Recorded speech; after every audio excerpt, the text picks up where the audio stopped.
here we go again with these card prices and things you might want to watch. As you guys smash the living crap out of that subscribe button, and over here we do have our 2 new Field Center bundle available for you guys today. I'll leave a link down below so you guys can grab yours, help support the channel with the cool projects, and keep more awesome little merch coming out here. So we're going to be starting things off here with the Unending Nightmare. Now, you're probably like, oh, come on, Robbie, you're talking about this because you have an entire basement full of these somewhere on a pallet. And no, I don't. I don't know why people tend to think that when we talk about a lot of these things, but I got a message yesterday and somebody was like, Robbie, Unending Nightmare is getting bought out. I was like, wait a minute.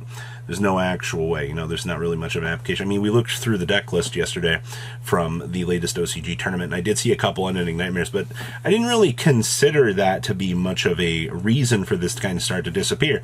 And then I kind of looked around and I was like, oh, wait a minute.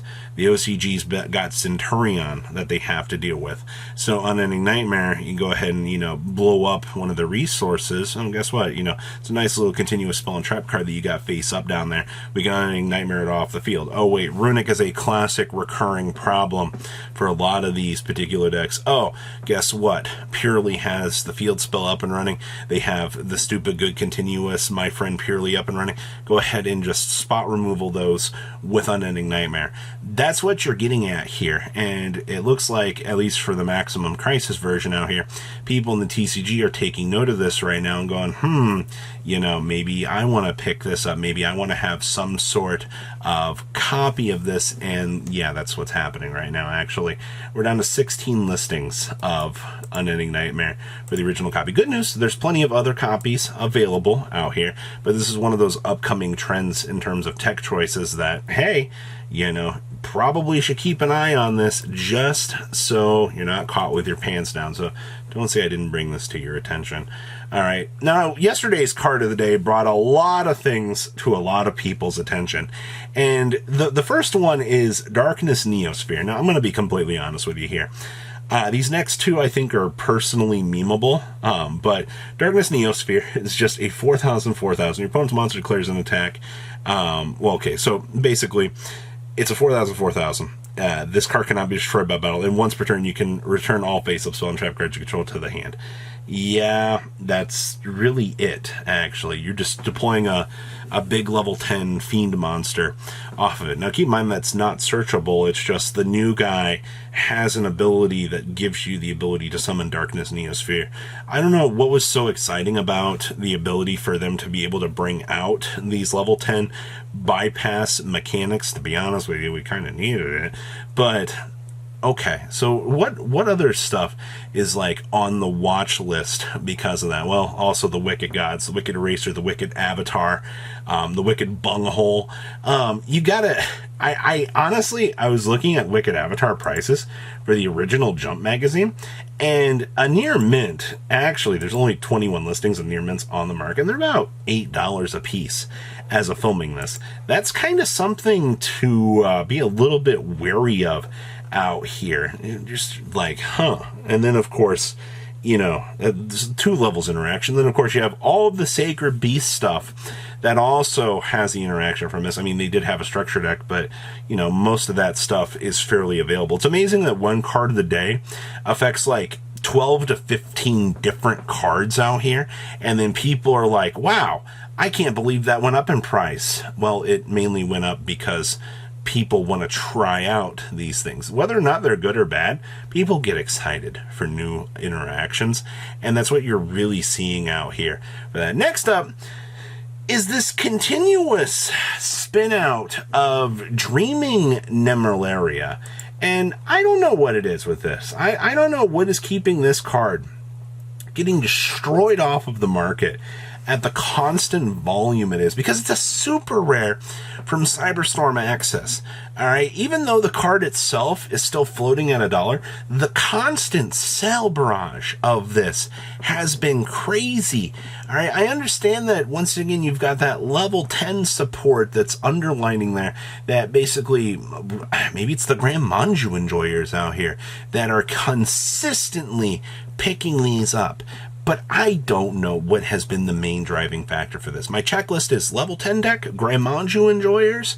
It's pretty much a very good budget deck. I will give you that in terms of that, but keep an eye on this.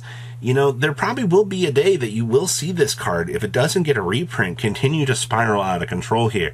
But this is one of those cases of, if you looked at the Memoria stuff and you're like, hey, you know, I kind of want to try this, with the constant pressure that's being put on this card, yeah, I would probably act sooner than later. But once again, it's a super from Cyberstorm Access. Ask your friends to look through some of their bulk. They might actually have these, and you might not even have to go through the hassle. Remember, your locals, friends, are resources that can actually assist you in finding things like this. All right, I'm not saying to go make money off of them.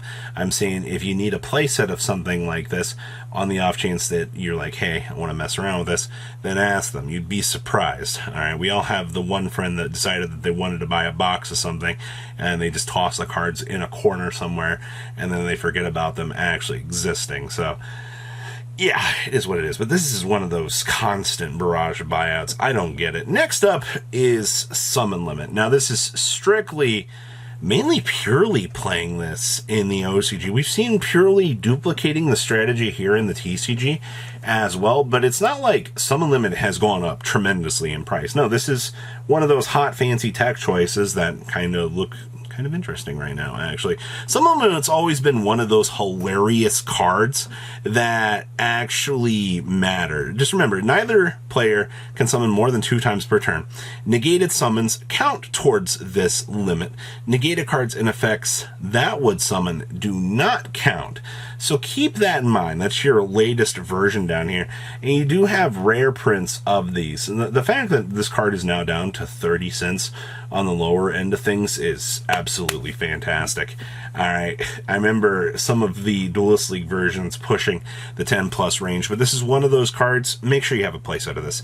You never know what you are going to need to build out here in terms of deck building, the chance for side decking, however you want to go about it, that this card is going to be relevant for you.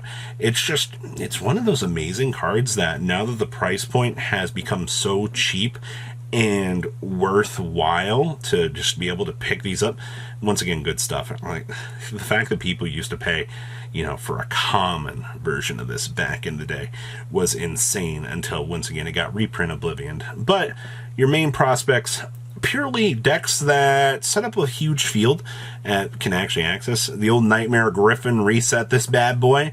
That actually, there are better traps to probably set, but you know what? That is a little bit of an interaction that you can do with this. So everybody, let's give it up for Summon Limit. Yay! Just keep an eye on it. All right, the point of these videos is to educate you on things that are starting to have upward ticks. And last but not least are these Noble Arms quarter century secret rares, but also on the fact that you've had Angelica and you've had movements in the museum. Now, on the lower end of the thing here, while Noble Knights or Infernoble Knights might not have had crazy success right now, the biggest thing that you need to remember in terms of this stuff is we are getting the Angel Ring next set.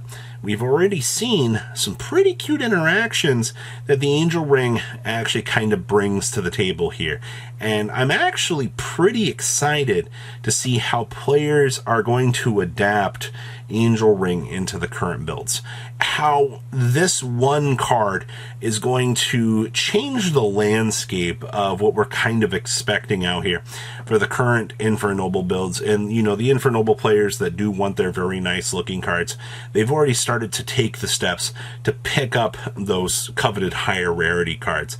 And hopefully, we will see a little bit of a calm down on this stuff in the future, or maybe the ring just changes so much and people just lose their minds all the more, but we'll have to wait and see. All right, if people are putting this much pressure on the top end of the rarity, wanting to make sure that they can get their copies of this, that does make me wonder if there is something out here in terms of the, maybe I want to try this department. So what do you think about these oddities? Please leave a comment down with what you guys think, and I'll see your beautiful faces back here later in the day, guys.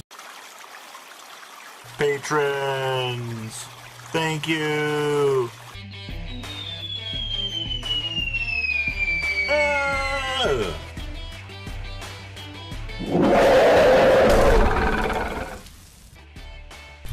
Thank you so much for watching. Check out these other videos.